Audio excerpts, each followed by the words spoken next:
médecine doit être expliquée aux enfants de façon la plus simple et bien sûr la plus ludique possible. C'est-à-dire qu'il faut utiliser des mots adaptés à l'âge de l'enfant, ça c'est une évidence. Mais il faut surtout que le médecin arrive à se mettre à son niveau sans parler forcément avec un langage bébé ou trop infantilisant si l'enfant est en âge de comprendre les choses. Je vais utiliser cette lampe pour examiner tes yeux et tes oreilles. Ça, c'est parfait. Il faut bien sûr utiliser des mots simples.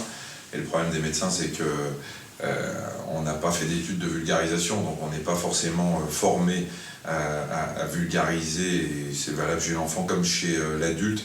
Et on sait très bien que plus on explique les choses, mieux un patient comprend les choses et moins il sera angoissé. Ça a l'air d'aller.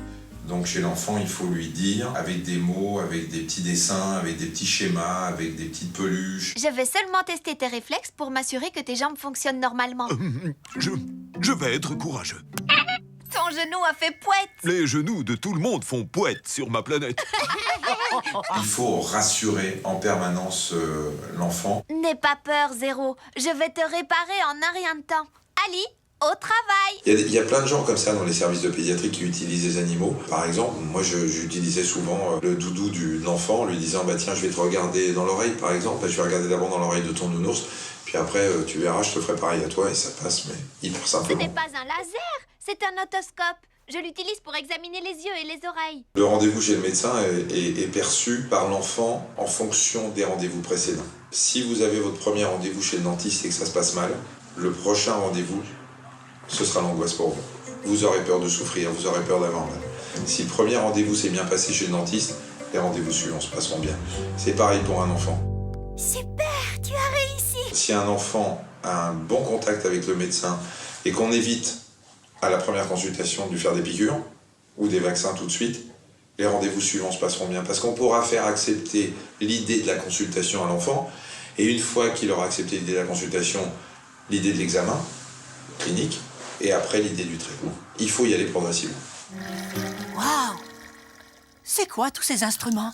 Ça, c'est mon matériel médical. Les séries télévisées représentent leur univers, la fiction, l'animation, le dessin animé.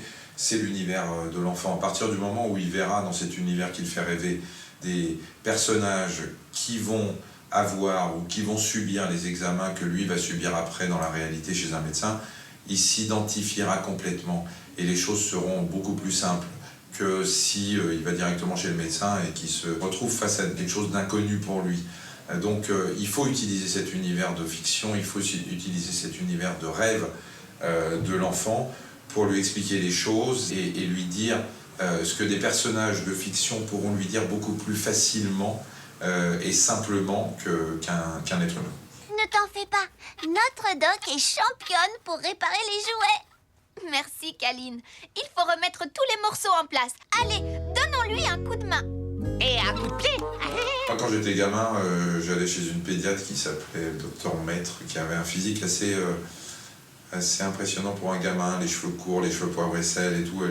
Et pourtant, je n'ai jamais eu aucun souvenir, je ne garde pas un seul souvenir de consultation douloureuse.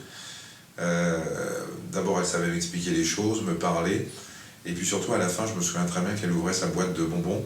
Et je repartais tout le temps avec des bonbons qui étaient longs à manger et des papiers qui brillaient beaucoup. Et donc, quand j'allais chez le médecin, je savais qu'en sortant, j'allais ressortir avec des bonbons. Et franchement, j'ai aucun souvenir douloureux. Les seuls vrais souvenirs que j'ai, ce sont ces bonbons. Au revoir. Au revoir.